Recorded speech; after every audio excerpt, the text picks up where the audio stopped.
costume, para a nossa segunda entrevista do dia. E vamos receber duas mulheres que desenvolvem trabalhos incríveis e você vai entender o porquê ao longo da nossa entrevista. Estamos recebendo aqui no nosso estúdio Bolha a Procuradora do Trabalho, Cristiane Leonel Moreira da Silva, e também recebendo a Superintendente do Instituto Evaldo Lodge, a fiente Fernanda Campos. Meninas, senhoras, sejam muito bem-vindas à CBN Cuiabá nesse formato inédito. Muito obrigada pelo convite, é um prazer estar aqui com vocês e apoiar um movimento tão importante desde março. Bem-vinda. Boa tarde a todos, todas e todes. O Ministério Público do Trabalho se sente honrado e extremamente agradecido com a oportunidade de poder falar hoje para a mulher trabalhadora e passar aqui diversas orientações que podem ajudar em muito nessa luta contra a violência doméstica, familiar e violência de gênero, psicológica e física como um todo. Muito obrigada. Nós aqui no Estúdio CBN temos o bom costume de sempre aproximar as nossas entrevistadas do nosso público. Eu vou pedir nesse momento para a gente seguir ainda mais no mês das mulheres, para vocês fazerem um apanhado, um compacto um pouco da trajetória profissional e pessoal, para quem está em casa não conhece, conhecer um pouco melhor, e aí sim a gente vai junto, se aprofundando em pautas tão importantes. Quem quer começar? Cristiane, pode ser você? Sim. Bom, tenho formação em Direito, fiz também pós-graduação e mestrado na área de Direito. Fui auditora fiscal do trabalho por 25 anos e ingressei no ano passado no Ministério Público do Trabalho, no cargo de Procuradora do Trabalho. Então, o mundo do trabalho como um todo é minha grande paixão. Estamos aqui firmes nesta luta contra a violência em todos os sentidos contra o gênero feminino. Sei que a sua mãe está ouvindo. Vamos mandar um beijo especial, audiência qualificadíssima. Sim, um beijo especial à senhora Margarida Leonel, minha mãe que me assiste. Um beijo enorme, mãe, te amo. Obrigada pela companhia. Vamos conhecer um pouco agora da história da Fernanda Campos. Conta um pouco pra gente da sua trajetória até estar ocupando esse cargo tão significativo. Boa tarde a todos. Eu sou Fernanda, mulher, mãe, casada, mãe do Kim e do Dan. Estou no Sistema Federação das Indústrias há 9 anos. Entrei lá como assistente de educação e fui fortalecendo o Instituto, onde eu também lidero hoje, essas duas instituições. E chego ao cargo da primeira mulher a assumir a Federação das Indústrias no estado de Mato Grosso. Tem história de 50 anos de empresa. E também do Instituto Evaldo Lodge, né? Então, agradeço também a toda a diretoria do Sistema Fiente que compreende que seja adequado ter uma mulher na alta gestão, né, de um movimento tão masculino que é a indústria, né? Naturalmente, o ambiente industrial ele é masculino, até por conta das suas atividades. E hoje estamos na liderança, né? Eu faço parte do comitê gestor do Sistema Fiente, né?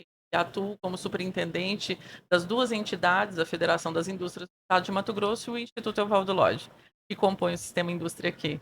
Então, antes disso, né, sou administradora, mestranda em Sociologia das Organizações, professora de Recursos Humanos e falando de gente.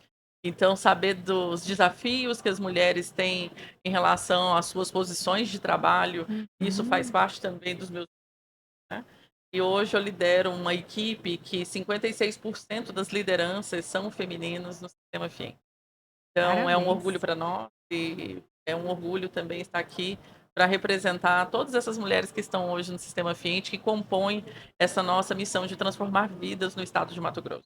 A gente agradece de forma especial porque sabemos da dinâmica, da rotina e conseguiram priorizar para estarem aqui debatendo assuntos tão importantes. Professor, chegou aquela hora de eu tocar a bola para o senhor para que a gente comece essa pauta tão significativa. Vamos lá então, procuradora. Vamos lá.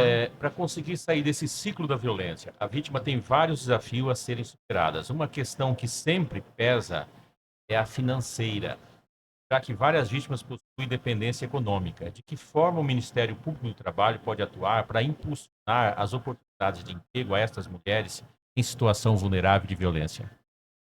O Ministério Público do Trabalho, de acordo com a Constituição da República, tem a missão de zelar por um meio ambiente de trabalho equilibrado, sadio, totalmente livre de assédio sexual, de assédio moral, totalmente livre de discriminação e que compreenda as peculiaridades dos trabalhadores e das trabalhadoras, o que inclui a compreensão e a sensibilização quanto à situação da mulher que está que enfrentou a violência doméstica e familiar.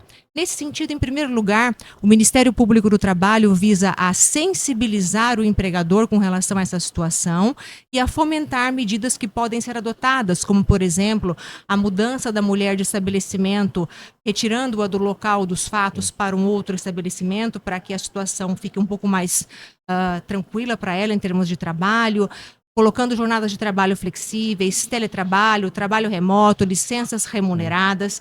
E, além disso, o Ministério Público do Trabalho, através da coordenação específica de promoção da igualdade de oportunidades e eliminação na discriminação do trabalho, que é conhecida como COR de Igualdade, tem o projeto estratégico chamado Projeto Florir, através do qual nós temos iniciativas para fomentar a empregabilidade, dentre elas, a inserção nos nossos termos de ajuste de conduta de cláusulas que obrigam as empresas a contratarem um percentual de mulheres vítimas de violência doméstica e familiar e de violência física e psicológica de todas as ordens, para que justamente nós tenhamos aí uma resposta no sentido de tirar essa mulher desse ciclo de dependência econômica e dar a essa mulher autonomia.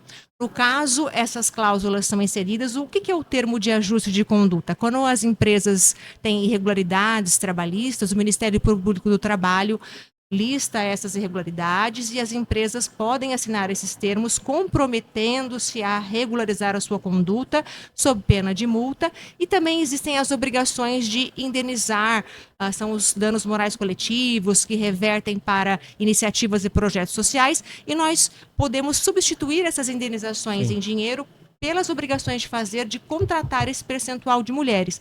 Então, temos inserido essas cláusulas nesses termos, e não é só contratar, é contratar, acompanhar a mulher através do seu setor de recursos humanos, com psicólogos, prestar algum auxílio financeiro que a mulher precise com relação a local para morar, escola para os seus filhos, enfim, dar essa assistência por completo.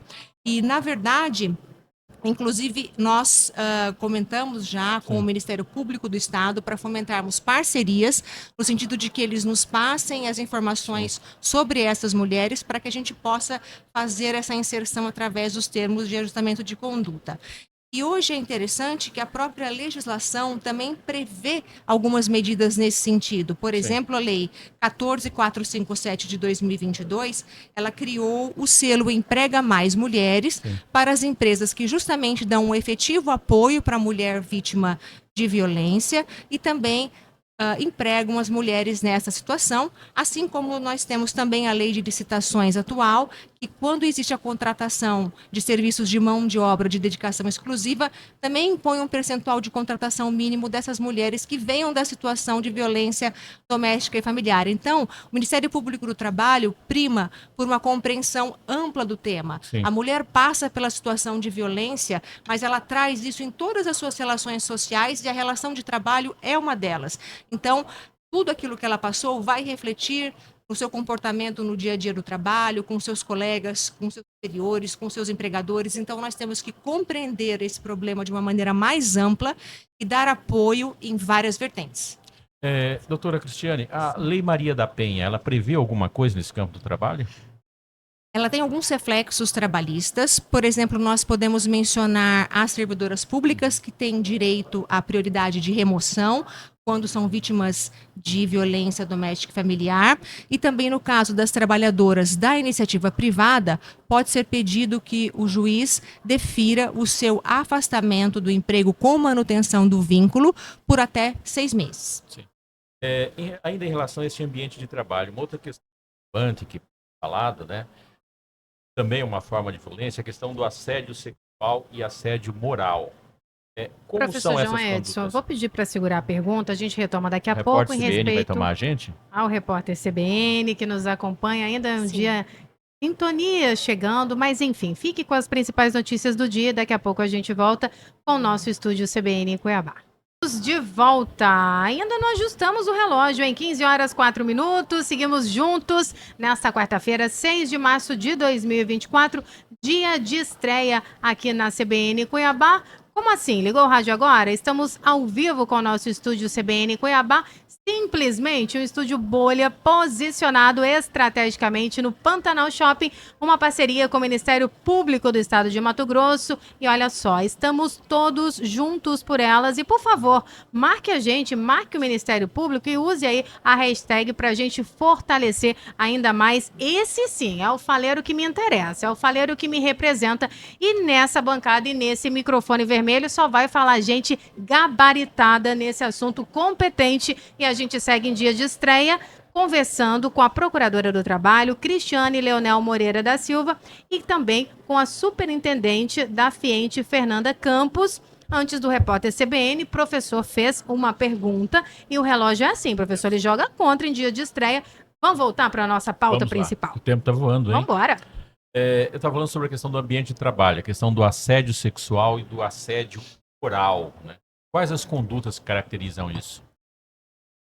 O assédio sexual, nós podemos pensar da seguinte maneira: é uma conduta que vai causar um constrangimento à vítima. Essa conduta pode ser manifestada por gestos, por palavras, por mensagens, por imposições, por insinuações. E, na verdade, o objetivo do agressor é conseguir alguma vantagem ou algum favorecimento pessoal de cunho sexual perante a vítima. Pela legislação penal, para a caracterização do crime de assédio sexual, o agressor tem que ser necessariamente um chefe, um superior hierárquico da vítima. Porém, se for um colega de trabalho que ocupe o mesmo cargo, por exemplo, nós não teremos a caracterização do crime, mas teremos uma violência física ou psicológica contra a mulher, contra o gênero feminino, da mesma forma que deve ser combatida pelo empregador no ambiente laboral. Então, só para esclarecer. Procuradora, só uma pergunta quem está ouvindo, professor. Se de repente está vivendo uma situação dessa, não conversou com ninguém, está sentindo uma dificuldade, inclusive em ir trabalhar, uma insegurança, ela pode filmar esse tipo de situação, gravar, tem que ter aí essa hierarquia, a senhora já deixou bem claro, de que forma ela pode tentar se prevenir, se precaver com provas dessa situação? Em primeiro lugar, nós orientamos que ela em nenhum momento diga sim ao assediador. Ela não é obrigada e não deve fazer isso. Ela deve tentar não ficar sozinha com esse assediador e realmente coletar o maior número de provas que ela conseguir. Mensagens, sons, imagens, gravações, colegas de trabalho que possam ter testemunhado, tudo que ela conseguir de provas nesse sentido é muito relevante. E ela tem que expor isso, ela tem que levar isso adiante.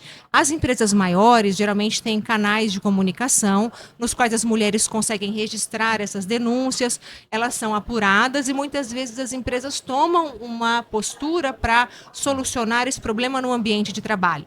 As médias empresas e pequenas empresas geralmente não possuem esses canais, apesar de ser extremamente recomendável que eles existam.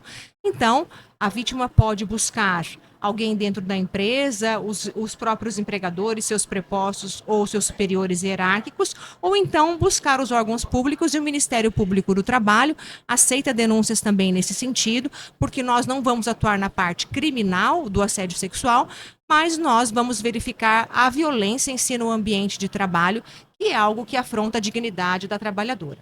E o assédio moral?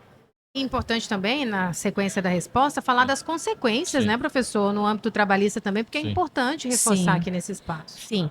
Na verdade, as consequências são diversas. Em primeiro lugar, a vítima pode ingressar judicialmente pedindo aquilo que a gente chama de rescisão indireta do contrato de trabalho, que nada mais é do que a justa causa do empregador. O empregador está dando justa causa para o fim daquele contrato com o seu comportamento, porque ele está violando completamente as obrigações contratuais, morais do contrato de trabalho. Então, esse é um primeiro ponto a ser considerado. A vítima não vai perder os seus direitos de verbas rescisórias, ela vai recebê-los na integralidade. A vítima também pode buscar uma indenização por danos morais, que são aqueles que vêm abalar a sua imagem, enfim, o aspecto psicológico.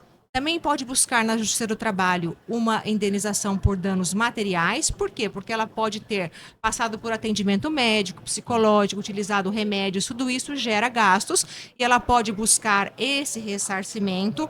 Além disso, muitas vezes a questão do assédio sexual e também do assédio moral está ligada a questões de discriminação. Então, pode ser que essas condutas tenham acontecido pela discriminação contra o gênero feminino. E, nesse caso, a gente tem a aplicação da Lei 9.029, de 1995, que prevê o direito à reintegração dessa trabalhadora, ou então, no caso dela ser afastada, a percepção da remuneração em dobro. Então, se houver discriminação, também existe essa situação. O que mais nós podemos colocar de consequências? Também a questão da repercussão na saúde física e mental da trabalhadora. Nós podemos até caracterizar essas situações como doenças ocupacionais, doenças que decorrem da atividade desenvolvida no ambiente laboral. E, diante disso, o empregador tem que emitir a comunicação de acidente do trabalho. Esta empregada ela terá direito a benefícios da Previdência Social e até a estabilidade no emprego após o fim desse benefício previdenciário, que é de 12 meses após a cessação do benefício da Previdência. Então, são consequências diversas e é importante ressaltar que mesmo que a conduta tenha sido cometida por um empregado, o empregador é responsável pelos atos de todos os seus empregados. Por quê? Porque nós temos uma previsão legal específica no Código Civil a esse respeito, e é isso que será verificado e aferido. Olha, é importantíssimo, professor. Muita gente que nos ouve nesse momento, procuradora, muitas vezes não sabe, não tem essa dimensão e às vezes se inibe, se sente pequeno diante de uma superestrutura. Então, muito obrigado por destacar aqui essas consequências tão importantes. E você, mulher que nos ouve, por favor, deixa o seu comentário, entra lá no YouTube, sana a sua dúvida. Agora é o momento, e nessa forma dinâmica, fica fácil aprender, se a gente pode dizer, mais fácil compreender e também, é claro, inspirar as mulheres. Essa não é, professor, é a nossa intenção principal aqui a cada dia. Vamos falar com a Fernanda? Sim. Fernanda estava muito quietinha aí durante esse tempo. Pois Então, é. Estou aprendendo aqui com a doutora. em sua visão, Fernanda, quais são os principais desafios enfrentados pela indústria de Mato Grosso na promoção da empregabilidade de mulheres vítimas de violência? Esse é um assunto, assim, a escassez da força de trabalho, né? A gente já não usa mais o termo mão de obra, utiliza força de trabalho, Sim. que é o mais adequado para a indústria também, que é o que ela precisa para se desenvolver. Não é só ter um ser humano, ele precisa ser produtivo, qualificado, para que de fato consiga fazer as entregas e desenvolver o estado de Mato Grosso, né? Por meio das indústrias. Ter mulheres no ambiente industrial é um grande desafio, mas a gente está rompendo essas barreiras, né? Em Mato Grosso, os números demonstram isso, os números do Observatório da Indústria demonstram essas melhorias, o crescimento de contratações femininas. Contudo, os dados do IBGE também nos mostram que há uma contramão aí em relação à contratação, à disponibilidade da mulher no mercado de trabalho, por questões mesmo de sair da força de trabalho. Sim. Para cuidar de pessoas que estão adoentadas, pessoas da família, para cuidar dos filhos. E aí a gente vê a importância de equipar o Estado com dispositivos que de fato vai ajudar o desenvolvimento não só da indústria, mas do comércio, do agro, para que de fato a mulher consiga se inserir no mercado de trabalho. Existem algumas barreiras.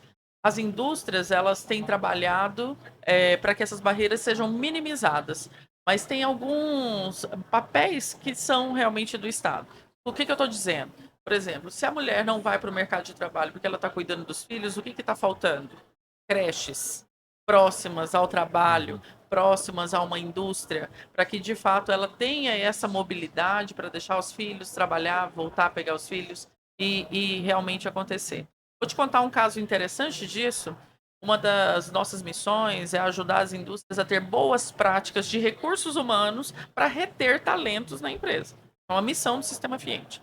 E a gente faz isso por meio de consultorias de produtividade com a indústria, mas também de boas práticas disseminadas por meio de prêmios. Nós, antes da pandemia e até mesmo durante a pandemia, nós tínhamos o prêmio chamado Melhores Indústrias para Trabalhar. E uma indústria de Sinop, da área de proteína animal, ela via que o que era importante para ela, né, era ter mulheres, por conta da delicadeza que as mulheres têm no acabamento das coisas. Então, essa expertise que a mulher tem de ser detalhista, né, isso ajuda muito essa indústria. E ela precisava contratar mais mulheres. E a gente foi entender por que, dentro dessa boa prática de recursos humanos, por que ela não estava. E era exatamente essa questão da creche. O que a indústria fez? Fez um convênio com a prefeitura, construiu, por meio de incentivos no estado também, uma creche do lado da indústria. Isso mudou a questão do turnover na indústria. Mudou o número que era a cada 10, 2 eram mulheres, e ele queria mudar esse número a cada 10 funcionários, que fosse pelo menos 50% de mulheres, e hoje ele tem a cada 10, 7 são mulheres. Então, isso muda a partir do momento que também a indústria muda a sua postura e o gestor, o dono dessa indústria, o proprietário, também entende que isso é uma responsabilidade dele, enquanto membro desse ecossistema que traz esse desenvolvimento. Então, essa é uma boa prática que a gente procura disseminar e ajudar as indústrias. Além disso, nós temos os ODS para poder apoiar as indústrias a se desenvolver por meio deles. E essa é um ODS importante, que é a inclusão, as práticas ESG. Então, é uma das coisas que nós também ajudamos as empresas a entender melhor o seu relatório de responsabilidade. Eu estava aqui falando com o Cristiane sobre isso, que as grandes empresas, as grandes indústrias, existem relatórios de sustentabilidade em ESG, onde ela tem indicadores já para isso. Então, assim, eu vou dar um exemplo para vocês. A Wiza, que é uma indústria de açúcar e de etanol aqui em Mato Grosso, e de biogás, ampliando, é uma indústria belíssima que nós temos. Ela tem em seu relatório de sustentabilidade que 36% das lideranças da instituição precisa ser mulheres. Isso é um desafio para ela. Quem que vai apoiá-la nesse sentido é o sistema indústria, por meio de quê? De movimentos assim. O que eu sinto também, professor, é a falta de conexão. A tecnologia ajuda muito, mas quando nós falamos do physical, ele é fundamental. A tecnologia ela afastou muita coisa. Eu tenho números para comprovar isso, não só das mulheres, mas dos minorizados também. Sim.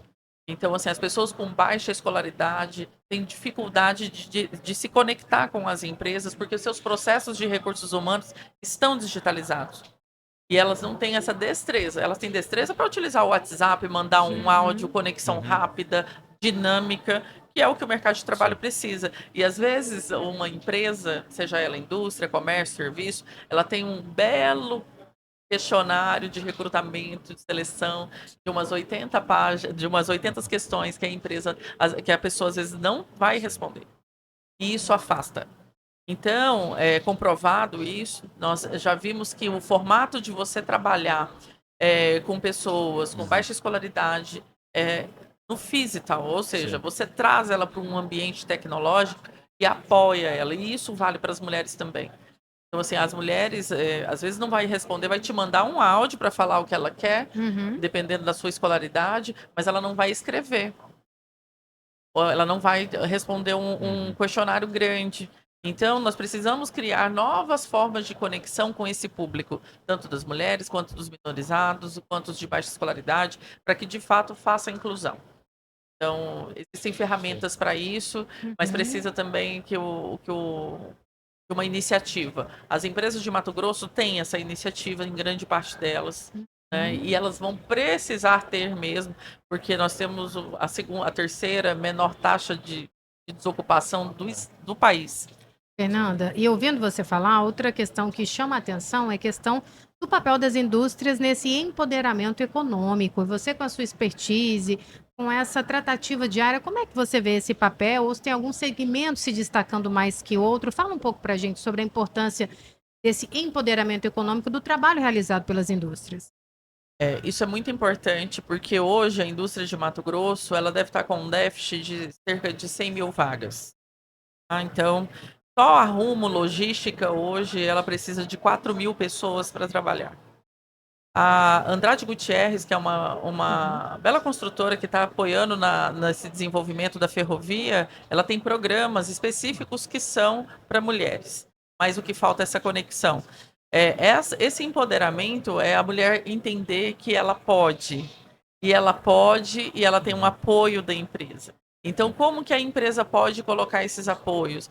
Em especial quando a empresa tem um olhar para a família dela, ou seja, o cuidado com o filho, e os benefícios que vão levar para esse caminho, que vai dar uma seguridade para os filhos, e isso é muito importante. Ou seja, a mulher vai trabalhar em paz e vai se sentir empoderada e vai fazer as entregas que ela precisa, quando em casa está tudo bem e ela tem essa segurança.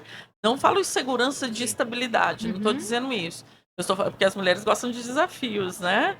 É segurança mesmo de falar assim, olha, meu filho está seguro numa escola que eu posso confiar, ou estão na minha casa que tem uma segurança pública que eu posso confiar, que ele não vai ter nenhum tipo de insegurança. Então, isso tem um papel que é Estado, e aí não é governo, é Estado, tem um papel que é a iniciativa privada, que é por meio das boas práticas, e também entender, assim, por meio, as indústrias em especial, quando você me pergunta, eu vejo que as indústrias precisam dessa sensibilização, entender quais são os caminhos. Então, por isso que entidades como a nossa é importante no setor produtivo, porque esse é o nosso papel. Falar assim, olha, pode ir, que nós estamos aqui, nós temos um método de como fazer isso, e nós vamos te apoiar nesse desenvolvimento. Fernando, vamos falar a partir da mulher agora, como a gente estava conversando com a doutora Cristiane, né? Nesse ambiente de trabalho, como que a mulher deve proceder num ambiente de violência, quando há algum tipo de violência, assédio, alguma coisa nesse sentido? Qual que é o procedimento dela dentro da indústria? Como que deve ser feito todo esse processo? Uma boa prática que as indústrias de Mato Grosso, em especial, têm são canais de ouvidoria. Sim. E isso bem estabelecido, bem divulgado e bem sigiloso. Então, a mulher tem que sentir que o canal de ouvidoria é algo que ela possa confiar. Então, assim, eu já vi projetos fracassados de ouvidoria. Não em indústrias, mas em outras empresas. Mas é importante que as empresas levem a sério no que diz respeito à ouvidoria, canais de reclamação, sugestão, elogios, para que dê segurança para as mulheres. É importante também ter uma figura, né? Assim, eu sempre sugiro, eu falo, o sistema Fiente acertou muito, né? Não porque era eu, mas poderia ser outra mulher Também antes de porque é mim, você. né? Mas de ter uma mulher. Então, assim, de ter uma mulher na gestão, de ter uma figura que as pessoas vejam a representatividade. Eu assumi o cargo de superintendente há 1 ano, e quando eu assumi, eu nem entendia muito a tão importante representatividade que isso tinha. E que isso tem hoje no mercado. Então, assim, os números de funcionárias, nós devemos ter umas 690 funcionárias no quadro hoje, mulheres. Eu recebi carinho, apego delas, assim, realmente um reconhecimento e um apoio.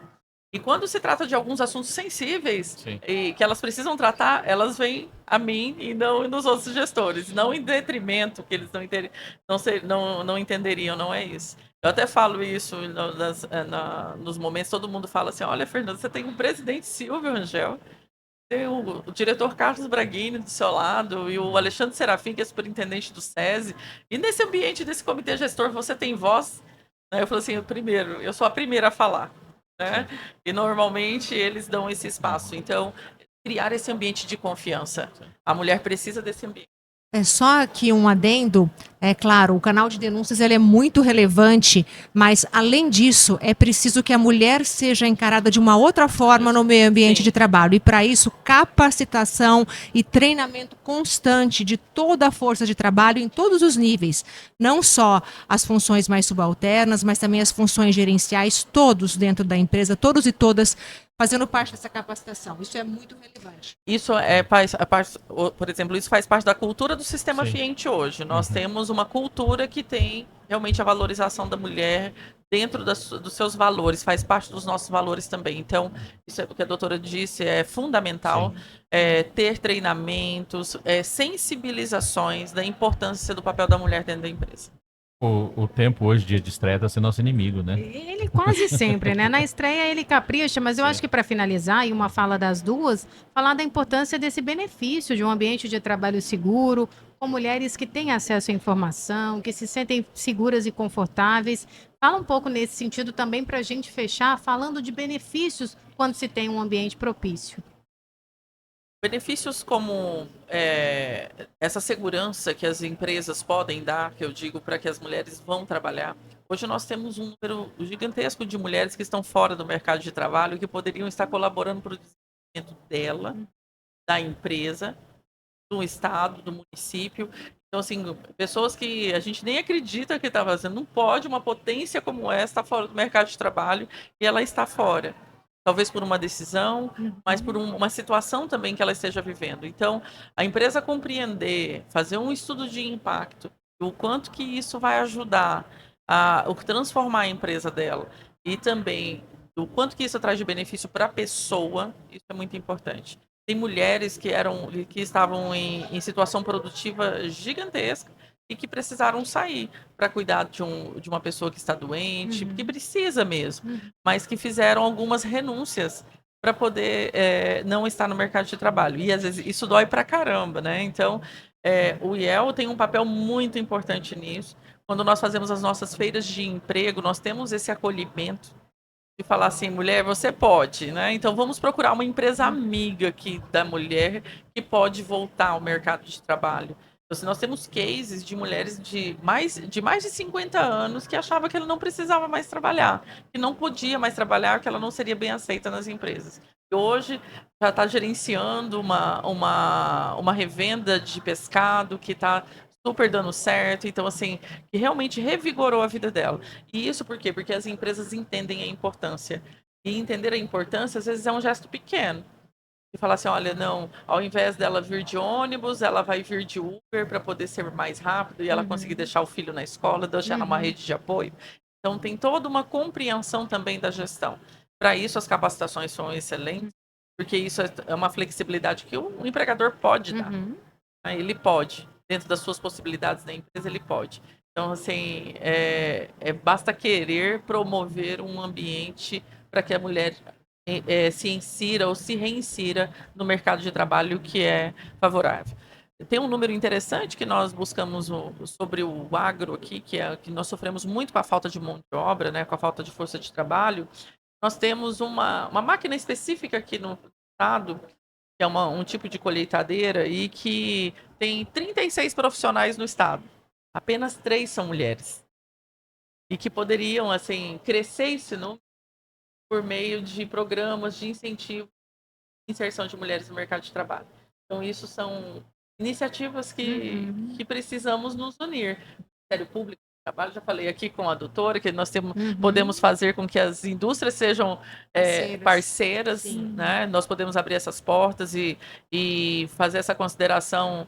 É muito importante criar um programa eu prefiro fortalecer um que já existe do que criar um programa específico para a indústria.